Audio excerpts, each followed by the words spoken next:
Waligani vitu wa Fate Media ni time nyingine hii hapa nzuri kabisa mubashara kabisa. Tunakutana hapa Fate Media kwa ajili ya kuendelea kuhabarishana, kupeana habari moto moto kutoka sehemu mbalimbali ulimwenguni. Nikwambie kwa wewe mdau wangu Fate Media ambaye umekuwa na sisi Fate Media toka tunaanza mpaka hapa tulipofika, ni jukumu lako kusubscribe na kutani on notification kama hujasubscribe na kutani on notification.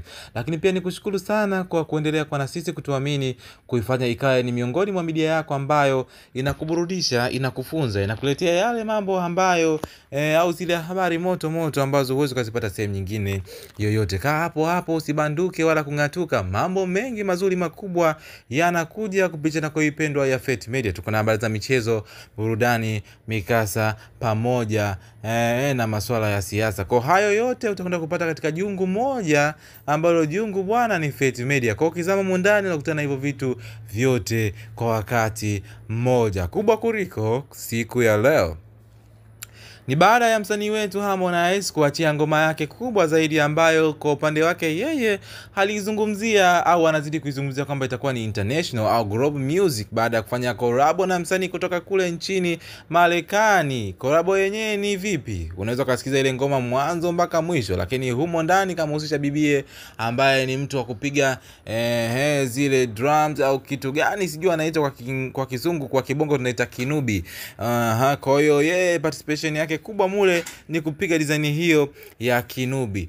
Kwanza kabisa ngoma yake ina siku moja tangu iachiwe, lakini mapokezi yake yamekuwa makubwa mno. Ukilinganisha ni audio, lakini mapokezi yake yamekuwa ni makubwa mno baada ya kushika namba 5 trending on YouTube.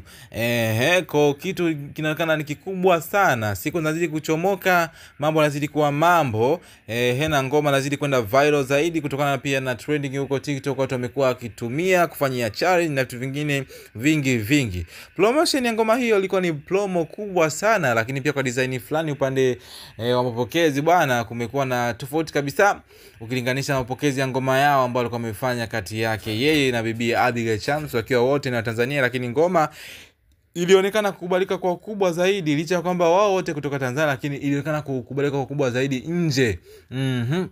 nje ya Tanzania, nje ya Afrika, ukilinganisha na ngoma hiyo ambayo wamefanya na mwanadada huyo kutoka kule nchini Marekani anaitwa Milben kutoka kule nchini Marekani. Kwa utofauti umekuwa mkubwa sana, na watu wamekwambia issue sio kwamba kushirikiana na mtu fulani kutoka sehemu fulani kubwa, for example yeye aliyofanya kutoka kule Marekani. Issue ni kwamba je, mna chemist, mko na bond na huyo mtu? Ukizungumzia ngoma ambazo amefanya ndugu yetu Harmonize pamoja na Abigail Chams, ni ngoma ambazo zilikuwa zina make trending huko, zimemake trending sana, zimegonga vichwa vya habari kwa upande mkubwa sana. Lakini kuzungumzia hii collaboration hapa imekana wameifanya tu kwa sababu pia na status ya mtu ambaye amefanya naye kwamba ametoka Marekani, lakini sio kwamba alikuwa na chemist au vitu vingine kama hivyo. So watu wamezidi kudondoka katika upande wa comment kumwambia kwamba mjomba umezingua, licha kama ngoma yako inazidi kwenda inazidi kwenda kwa ukubwa sana huko YouTube na kushika namba 5 toka uachie, lakini usipoangalia inaweza kaja kuishia hapo namba 5 au kushuka zaidi kutoka kwenye namba 5 mpaka kwenye namba zingine za huko chini, na zinaweza kaondoka trending kabisa kutokana na ngoma hiyo kuonekana ni ngoma ya kawaida tu na upepo wake design kama hamna. Well, I'm talking about Harmonize kuachia ngoma hiyo baada ya siku moja kuwa na viewers viewers 184,000. Ndugu zetu wawili bana, baada ya kuachia ngoma yao Nesa way back huko, watu mpaka kasahau kwamba tunaweza tukapata video, lakini video yao imeonekana kupokelewa kwa kubwa zaidi baada ya kufikisha viewers milioni 1 ndani ya siku 2 tu, which is kitu kikubwa sana, bigger than vitu ambavyo walikuwa wamevifanya hapo nyuma, kwamba ukiangalia audio yenyewe ilikuwa na moto mkubwa kama video ambavyo umezidi kuwa ni siku 2 tu, lakini viewers ni milioni 1. Je, baada ya wiki inaweza ikafika wapi? Na ndo ngoma ambayo iko number 1 trending, lakini vile ikifuatiwa na ngoma ya mapenzi CI ni remix ambayo humo ndani kuna Mushizo, kuna JTMC, kuna Vanilla, Badass 47, J Combat. Mapenzi sia inashikilia namba 2 trending. So kwa upande fulani pia tunaona Singeli inazidi kuamsha, Singeli imezidi kupokelewa kwa kubwa sana, lakini vile namba 3 trending kwa sasa ni Moko Genius FT Mario.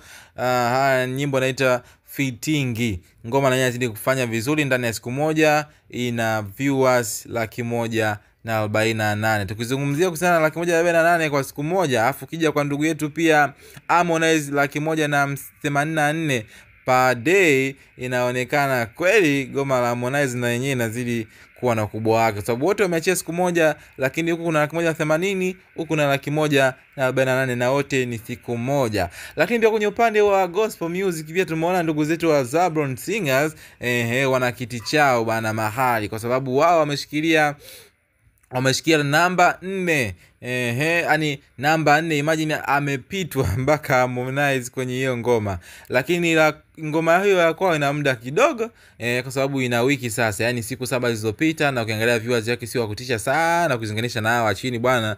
Viewers 184,000 kwa siku moja, afu ndugu zetu viewers 210,000 kwa siku 7. Kwa watu tumewapita sana, licha kwamba ni watu ambao wanafanya vizuri, na ni picha ambayo inatakiwa kuiga kwa ndugu zetu pia wa gospel music. Licha kwamba kufanya muziki tu kama kuinjilisha, lakini pia muziki ni biashara, muziki unalipa, unapendezesha, lakini unazidi kukonga nafsi za moyo mbalimbali kutumia mitandao hii vizuri na kuendelea kufanya injili iliyo bora kabisa. So tumeona Harmonize bwana, juu yake kuna Zabron Singers, kuna Mock Genius, kuna Mushizo hiyo Mapenzisia, kuna watu watatu tu juu yake kuelekea number 1 trending. So still here the time kwa ajili ya kuchange kwa wanaweza akabadilika tu pap, tukamwona kwenye namba 2 trending, namba 1 anaweza kashikilia. Kwa anything can happen, ndugu zanguni, tuendelee kwa support wasanii wetu hao ili mradi wapate kufikia ndoto zao, sababu tumeona ndoto za wasanii wengi sana sasa hivi wakubwa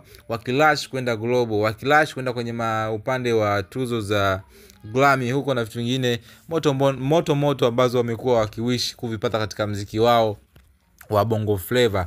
Na pia tumeona muziki wa sasa au generation ya sasa tofauti na zamani kidogo, au seasons. Kwa sababu naweza kusema generation, ukizungumzia generation Diamond Platnumz, generation ya kitambo sana, lakini still iko trending, stream na back headline kila kukicha. Kwa hiyo tumeona season hii wasanii wamezidi kuwa na ule umoja na kuweka bifu zao pembeni. Licha kama wamekuwa sio wamoja kwamba everywhere wanapokwenda wanakuwa pamoja, hapana. Pia kukutana katika matamasha au vikao tofauti, zile issue za kuvimbiana siku hizi zimeisha kabisa.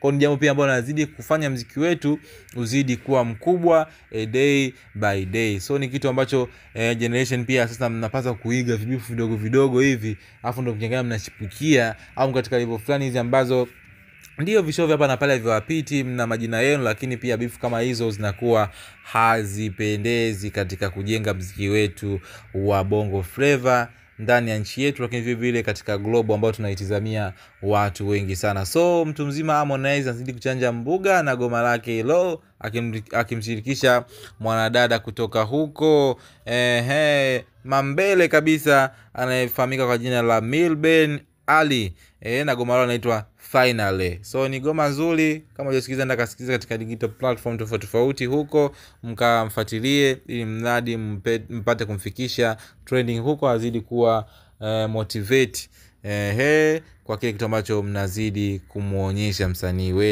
wetu anazidi kuiwakilisha vizuri kabisa nchi yetu. Mpaka muda mwingine.